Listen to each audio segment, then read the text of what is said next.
It's qualifying day in Austria and the paddock is on fire. Literally, the FIA just banned Mercedes' secret diffuser trick hours before qualifying. The brutal heat turned the weekend into chaos, and with the car actually catching fire. And Red Bull, they're quietly losing the brilliant minds that made them unbeatable one by one. Oh, and in final practice just now, George Russell finally beat his teammate Antonelli with Hamilton's Ferrari lurking in third. The top six covered by 3/10. It's going to be a scorcher. Let's go. Let's start with the big one because it's now official. Here's the backstory most people miss. Before the season even started, Ferrari designed a clever serrated diffuser. Think saw teeth on the floor that pull out more downforce. They took it to the FIA for approval and got rejected, shot down. So picture Ferrari's reaction when, at the Canadian Grand Prix, Mercedes showed up with a similar serrated diffuser car, and it was waved through. Legal.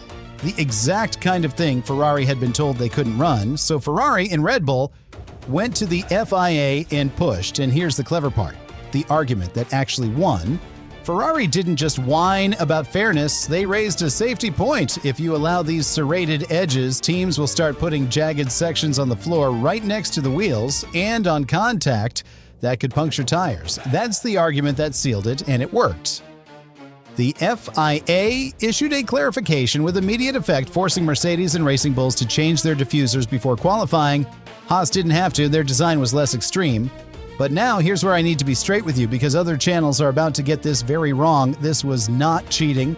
The Mercedes diffuser was legal until the clarification. Even Mercedes deputy boss called the whole thing, quote, small beer, meaning not a big deal. The time gain was marginal. This wasn't a scandal. It was a smart political move by Ferrari. In the twist, Ferrari reportedly already had their own, even more extreme version ready, so they got the rivals part banned and kept their advantage. Chess.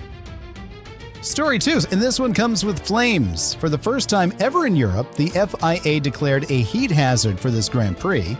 And Austria is delivering. In final practice, the track went over 51 degrees Celsius, the air over 30, drivers were sliding everywhere, tires cooking, and no one suffered more than the new American team, Cadillac. They brought their biggest upgrade package yet to Austria, and it turned into a nightmare.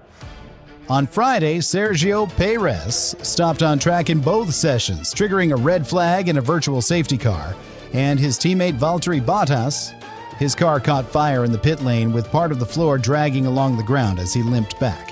By final practice, Perez was basically running a private test in the opening minutes just to claw back the mileage he'd lost. The two Cadillacs finished dead last, 19th and 20th. Now the serious context, because this protocol exists for a reason. It was created after the Qatar Grand Prix in 2023, where drivers were collapsing. George Russell said he nearly lost consciousness. So now in extreme heat, drivers get a cooling vest. And here's the detail people get wrong. It's optional, not mandatory. Skip it and your car carries half a kilo of ballast instead. Nobody gets a free advantage. If you're enjoying this breakdown, smash that like button. It really helps. Now, story 3, the one nobody else is talking about. Story 3, meanwhile, everyone obsesses over Verstappen's contract. They're missing the real story. Red Bull is falling apart from the inside. Here's what came out on Friday. Red Bull's chief engineer, Paul Monaghan, is reportedly leaving for Cadillac, and get this, team boss Laurent Mekies said he wasn't even told by Monaghan himself and brushed it off. Now, that one's a rumor, not confirmed, but look at the bigger picture because that part is fact.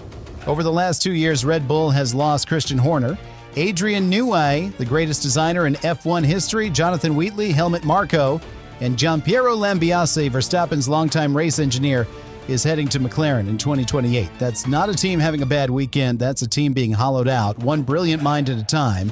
And it might explain why the car started the season heavy and off the pace. They brought a massive upgrade to Austria. The auto motor and sport says basically everything from the cockpit back was redesigned, and in final practice, still behind Mercedes. Now here's the beautiful irony. Remember Cadillac from story 2? The American team is signing up exactly the kind of talent leaving Milton Keynes. The two stories are connected. Red Bull's brain drain is becoming someone else's gain. So here's my question for you. Is Red Bull still Red Bull? Or is the empire crumbling? Drop it in the comments. I read every single one. So let's tie this together because all three stories collide today in qualifying. Mercedes is still on top even after being forced to cut their diffuser. Ferrari is right there with Hamilton lurking and their power upgrade working, and Red Bull fighting two battles at once, the cars in front of them and the talent walking out the back door. It's a perfect storm. The championship leader under pressure, a resurgent 7-time champion, and a fallen giant trying to hold itself together, all in 50-degree heat on a track where one tiny mistake ends your lap. The present is chaos, and the Red Bull Ring is about to give us answers. So buckle up, because qualifying today could set the tone for the whole second half of the season. Who grabs pole in the heat? Can Hamilton stun Mercedes again? If you want the full breakdown after Sunday's race, hit subscribe. I've got you covered. The paddock never sleeps, and neither do we. Stay on Throttle.